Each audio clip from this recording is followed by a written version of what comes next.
Shalom Bapak Ibu Saudara, warga kerajaan, selamat pagi. Saya yakin dan percaya setiap kita hari ini mengalami berkat Tuhan, kebaikan Tuhan dalam kehidupan kita. Saudara, pagi hari ini kita akan sama-sama merenungkan, melanjutkan apa yang kita pelajari kemarin di hari Selasa. Saudara, kita telah belajar bagaimana Tuhan dengan janjinya memberikan kita suatu keberanian untuk kita bisa melangkah dalam kehidupan kita. Saudara, janji yang Tuhan berikan buat kita, ketika kita hidup di dalam janji Allah, maka pasti ada kehidupan yang bergairah. Yang kedua, ada kehidupan yang berani. Nah, yang ketiga, saudara, kita diajar oleh firman Tuhan dari Hakim-Hakim pasal yang ke-7 ayat yang ke-5 dan ayat yang ke-6, ketika Tuhan menyeleksi orang-orang yang akan maju berperang bersama dengan Gideon. Di sana dikatakan seperti ini. Lalu Gideon menyuruh rakyat itu turun minum air, dan berfirmanlah Tuhan kepadanya, barang siapa yang menghirup air dengan lidahnya seperti anjing menjilat, haruslah kau kumpulkan sendirian. Demikian juga semua orang yang berlutut untuk minum. Jumlah yang menghirup dengan membawa tangannya ke mulutnya ada 300 orang. Tetapi yang lain dari rakyat itu semuanya turun berlutut minum air. Nah, saudara, ada dua cara minum air yang dilakukan oleh 10.000 orang yang pada saat itu disuruh untuk minum di sungai itu, saudara. Nah, saudara, dua cara minum ini menunjukkan karakter mereka, menunjukkan sifat mereka, dan Tuhan menyeleksi bangsa itu dari cara mereka, bagaimana mereka ketika diperhadapkan dengan sebuah sungai yang ada air di situ berlimpah-limpah, berbicara tentang kelimpahan, berbicara tentang kenyamanan. Nah, saudara, ketika mereka sampai di situ, Tuhan menyuruh mereka untuk minum. Ada yang mengambil secukupnya untuk dia bawa ke mulutnya, kemudian diminum. Ada yang berlutut dan minum langsung dari sungai itu. Nah, saudara, di sini kita diajarkan untuk kita bisa memiliki rasa cukup dalam kehidupan kita.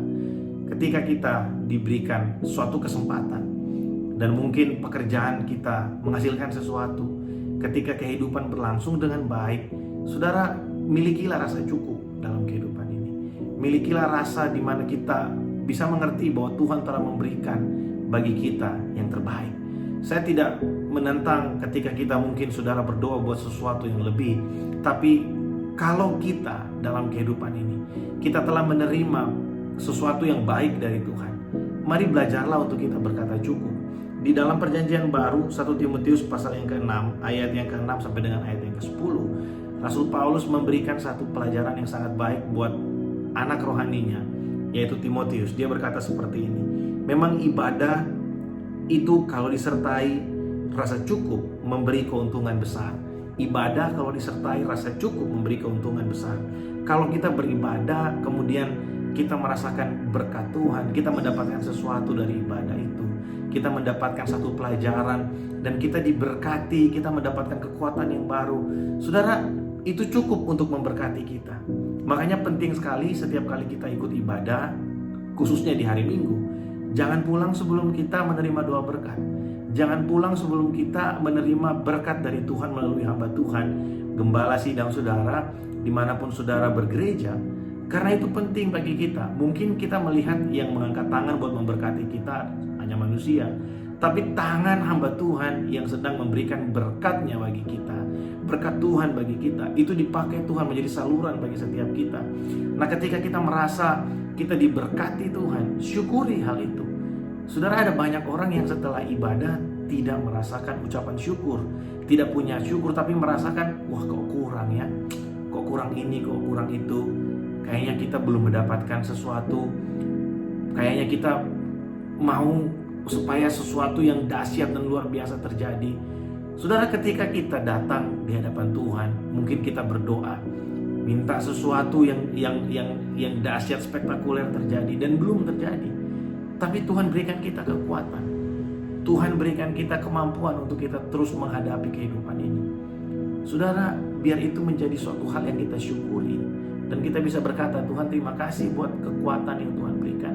Sekalipun mungkin belum terjadi seperti yang kita mau, bahkan mungkin tidak terjadi seperti yang kita mau, kita bersyukur karena kita tahu inti dari ibadah adalah perjumpaan dengan Tuhan.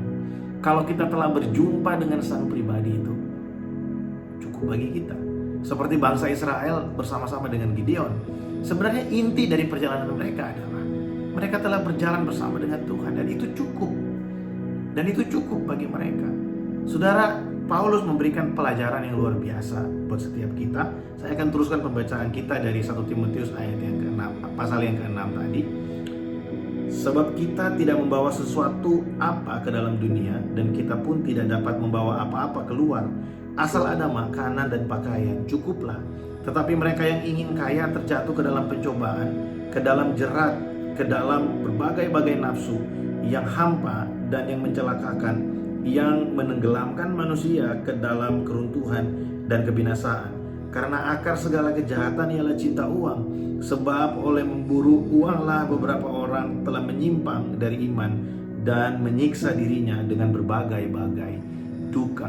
Saudara, setelah Paulus berkata ibadah yang disertai dengan rasa cukup itu membawa keuntungan yang besar, Paulus bilang begini, kita datang ke dalam dunia, kita tidak bawa apa-apa. Dan kita juga akan meninggalkan dunia ini, kita tidak akan membawa apa-apa. Kita akan kembali ke hadapan Tuhan seperti bagaimana waktu kita datang. Saudara, Paulus berkata di situ, akar segala suatu kejahatan itu adalah cinta akan uang. Saudara, kalau kita terus merasa kurang, kita terus merasa tidak cukup dalam kehidupan ini, sebenarnya kita sedang terjerat pada sesuatu yang namanya mamon.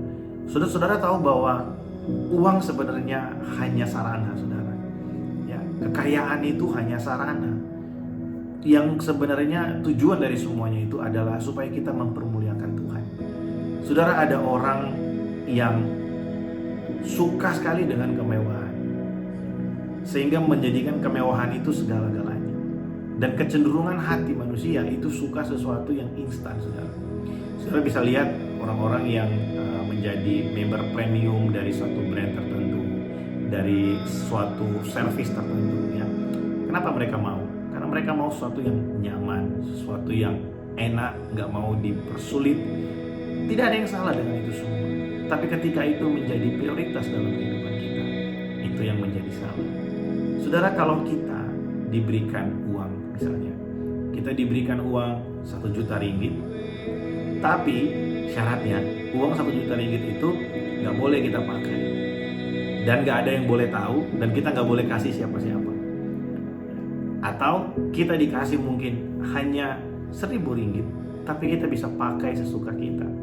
Saya rasa kita akan pilih yang 1.000 ringgit. Atau kita diberikan satu barang mewah, yang harganya satu barang mungkin 100.000 ringgit, ya. Tapi barang itu kita nggak boleh pakai kecuali kalau kita sedang pergi ke dalam hutan. Dan kita juga nggak boleh jual barang itu. Dan kita dikasih barang yang berikutnya yang harganya mungkin nggak sampai 1.000 ringgit, tapi barang itu bisa kita pakai kemana-mana dan bisa menolong kita. Saya rasa kita akan lebih memilih barang yang bisa kita pakai kemana-mana. Saudara, saya ingin menunjukkan buat kita bahwa sebenarnya kebutuhan manusia itu bukan uang. Kebutuhan manusia juga bukan kemewahan. Kebutuhan manusia adalah pengakuan. Kita mau mengejar segala sesuatu yang terbaik supaya kita menerima pengakuan dari dunia, dari lingkungan kita. Kita punya segala sesuatu, ingin punya segala sesuatu supaya kita diakui, punya status sosial, dan kita menaruh harga diri kita kepada barang atau uang yang kita punya. Tapi di dalam Yesus Kristus, saudara, ketika kita mengerti firman Tuhan, kita diajar untuk berkata cukup. Karena harga diri kita bukan tergantung pada apa yang kita punya. Harga diri kita itu adalah seharga Yesus Kristus yang mati bagi kita di kayu salib. Sehingga rasa cukup ini penting untuk kita pelajari. Paulus berkata asal ada makanan dan pakaian cukup. Bukan berarti kita nggak boleh punya yang lain. Tapi makanan dan pakaian itu adalah satu hal yang mendasar yang harus kita punya. Dan itu Tuhan menyediakan bagi kita. Sisanya itu bonus bagi kita, saudara. Pekerjaan kita yang diberkati Tuhan, setiap kita memiliki kemewahannya sendiri, setiap kita memiliki kemampuannya sendiri, semua itu bonus dari Tuhan yang dipercayakan bagi kita supaya kita bisa memberkati orang-orang yang lain. Kita bisa mempermuliakan Tuhan dengan semua yang Tuhan percayakan bagi kita. Tujuan Tuhan memberkati kita adalah supaya kita bisa menjadi berkat bagi orang lain. bukan untuk kita menimbun bagi diri kita sendiri. Makanya Paulus berkata, ibadah yang disertai dengan rasa syukur, rasa cukup, itu membawa keuntungan yang besar. Tapi kalau ibadah kita selalu disertai dengan pengeluhan, selalu disertai dengan bersungut-sungut, selalu tidak disertai dengan ucapan syukur, maka ibadah kita akan menjadi ibadah yang boring, membosankan, dan akhirnya menjadi ibadah yang sia-sia. Saudara, kita belajar dari bangsa Israel. Ketika mereka disuruh minum air, mereka mengambil dengan tangannya dan mereka membawanya ke mulutnya. Mereka mengambil secukupnya yang mereka perlukan. Saudara, bukan berarti mereka nggak boleh ambil yang lain, tapi mereka tahu bahwa kerinduan mereka sebenarnya bukan itu. Mereka mau melaksanakan apa yang Tuhan perintahkan, yaitu berperang mengalahkan orang Midian. Mereka tahu bahwa Tuhan telah menyediakan apa yang lebih baik daripada yang ada di depan mereka. Kemenangan yang mereka butuhkan, kemenangan yang mereka tuju, bukan air itu, tapi orang-orang yang lain yang langsung minum, dan mereka minum sebanyak mungkin. Saudara, mereka berkemungkinan gak akan bisa berperang karena mereka kekenyangan minum air di situ. Saudara, saya berdoa supaya ketika kita diberkati, kita bisa memiliki cara pandang yang benar. Kita diberkati supaya kita bisa memberkati orang lain, memberkati pekerjaan Tuhan, memberkati orang-orang yang ada di sekeliling kita yang kita lihat membutuhkan. Di saat-saat ini, saudara, di masa-masa pandemi ini adalah saat yang terbaik untuk kita menjadi berkat bagi orang lain. Masa-masa pandemi ini adalah masa-masa yang paling baik untuk kita menjadi saluran berkat bagi orang lain. Karena kita tahu bahwa Tuhan melihat kita dan memberkati kita supaya kita bisa menjadi berkat bagi sesama kita. Mari kita berdoa. Tuhan, terima kasih buat pagi hari ini. Kami bersyukur buat renungan firman Tuhan.